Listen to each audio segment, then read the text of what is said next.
Et bonjour et bienvenue sur Topicker pour un top touristique. Après avoir montré à nos amis japonais les perles de notre hexagone, c'est à notre tour de découvrir les pépites du pays du soleil levant. Par souci d'originalité, nous avons choisi de ne pas évoquer Tokyo afin de privilégier l'histoire du Japon dans ce qu'elle a de plus traditionnel. Numéro 5. Le parc aux singes de Jikokundani. À Yamanouchi, ville de 13 000 habitants, l'un des spectacles les plus étranges du Japon s'offre à nous. En effet, c'est dans cette réserve naturelle que se baignent dans des sources chaudes près de 200 singes. Poussés par l'essor des stations de ski en 1950, les macaques japonais sont descendus des sommets des montagnes vers des altitudes plus basses. Ceux-ci ne se sont pas gênés pour piller les riverains et se reposer dans les onsen, imitant les hommes. Pour annihiler les peurs et la haine grandissante envers ces singes des neiges, le parc de Jikokundani est créé. La création de ces bains chauds a un double effet, celui d'éloigner les représailles villageoises et celui de réchauffer les singes, alors habitués à se baigner durant le froid de l'hiver où le mercure chute sous les 0 degrés. Depuis une publication du magazine américain Life, où figuraient ces flâneurs nippons, le lieu est devenu un repère incontournable pour les touristes du Japon. Ces primates ont appris à vivre sous les yeux des nombreux touristes en profitant pour amuser la galerie. En 2010, ce sont 100 000 touristes qui sont venus voir ce bain atypique. Afin de prolonger l'expérience, le Jikokundani Yaen Koen propose une baignade avec des singes en toute liberté pour les hommes. Immanquablement, les macaques, férus de spectacle, s'y trémoussent pour le plus grand plaisir des touristes. Et si toi aussi tu veux te baigner avec les singes, dis-le nous en commentaire. Numéro 4. Nara et Todaiji.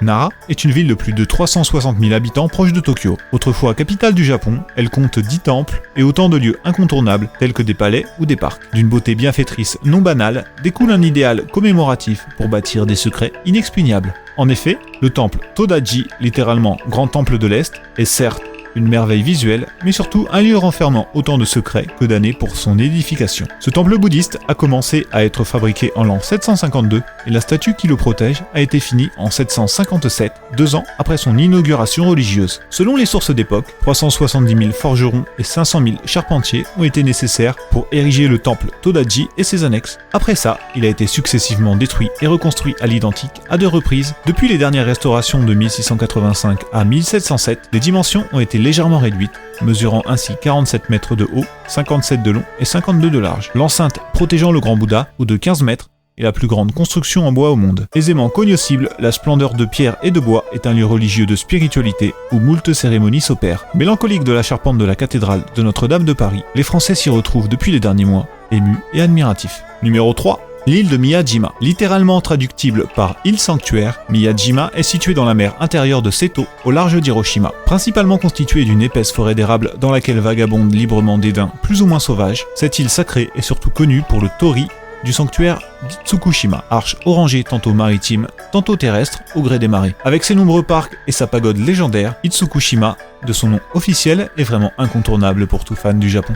Numéro 2.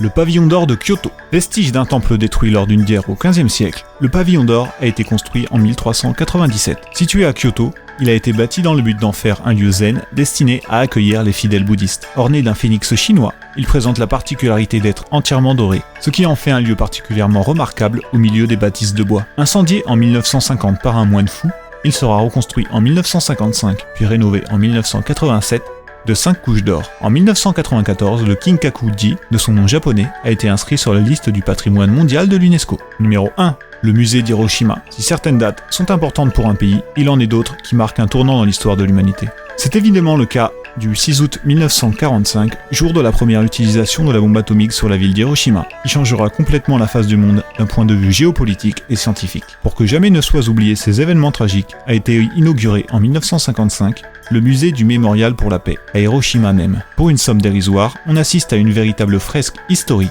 qui retrace sans pincette tous les événements liés à cette triste date via des maquettes, des reconstitutions et des photos d'époque qui nous imposent respect et silence face à l'effroi qu'elle provoque. Aujourd'hui, entièrement reconstruite, on a du mal à imaginer une telle ville en cendres, et c'est pourtant bien ce dont nous devons nous rappeler maintenant que nous jouissons de confort et de paix.